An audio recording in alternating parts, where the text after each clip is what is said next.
अध्यात्म और धर्म अलग अलग होने के बाद भी कहीं ना कहीं एक दूसरे से जुड़े हैं। अध्यात्म एक है और धर्म अनेक है। धर्म के लिए आस्था जरूरी है, जबकि अध्यात्म में आत्मा एवं परमात्मा से जुड़ाव होता है।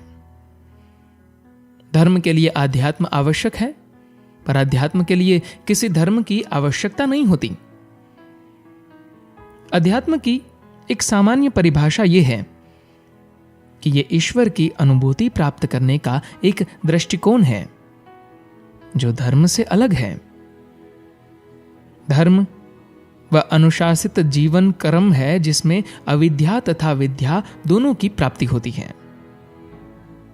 धर्म भले अलग अलग हो, लेकिन उसमें मानवता, दया, करुणा, अहिंसा एवं परोपकार जैसे भाव होते हैं।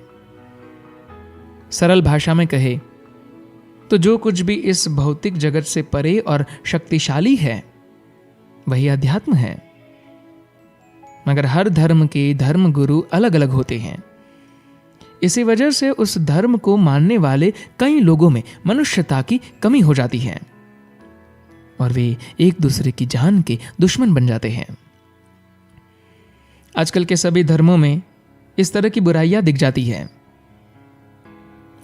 आध्यात्मिक धर्म गुरु खोजने की आवश्यकता इसलिए है ताकि धर्म पथभ्रष्ट न हो।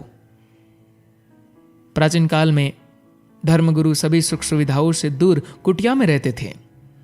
उनका जीवन सादगी भरा होता था। वे आश्रम में अपने शिष्यों को शिक्षा के साथ संस्कार दिया करते थे।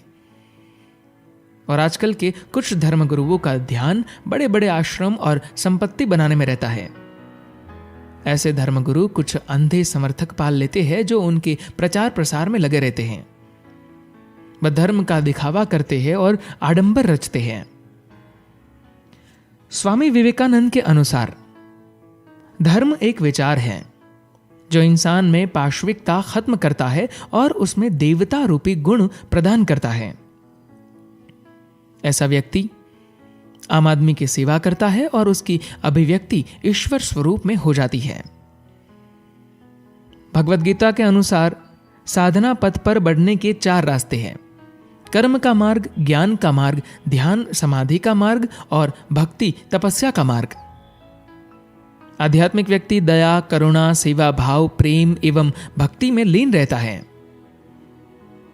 आध्यात्मिक व्यक्ति बनने के लिए अपने आप से और दूसरों से प्रेम करें। एक आध्यात्मिक व्यक्ति मनुष्य, पशु पक्षी, प्रकृति सहित समस्त ब्रह्मांड का ध्यान रखता है। अध्यात्म का मार्ग सच्चाई, सन्मति, अच्छाई, सहनशीलता और विचारशीलता से होकर गुजरता है। इस विचार से देखें तो अध्यात्म धर्म को भी सही मार्ग दिखाता है। वह धर्म में बुराइयां और कुरीतियां आने से रोकता है। आध्यात्मिक बनने के लिए किसी धर्म एवं धर्मगुरु की आवश्यकता नहीं होती है। उसका एकमात्र उद्देश्य आत्मा को परमात्मा से जोड़ना होता है। इस प्रकार आध्यात्मिक व्यक्ति असीम आनंद की अनुभूति या प्राप्ति करता है। आध्यात्मिक व्यक्ति हमेशा समाज एवं दुनिया के लिए अच्छा होता है। आध्यात्मिक व्यक्ति सर्वधर्म समभाव के रास्ते पर चलता है। उसके लिए सभी धर्म एक समान होते हैं और वह बिना धर्म देखे हर व्यक्ति की समान रूप से सेवा करता है और दूसरों के कल्याण के बारे में सोचता है। आध्यात्मिकता हमें जीवन के सही मायने खोजने में मदद करती है। आध्यात्मिक व्यक्ति दूसरों से सकारात्मक संबंध रखते हैं। ऐसे लोगों का आत्मसम्मान उच्च होता है और वे आशावादी होते हैं। आध्यात्मिक मान्यताएं सही मायने में मानवीय मान्यताएं होती हैं। धन्यवाद।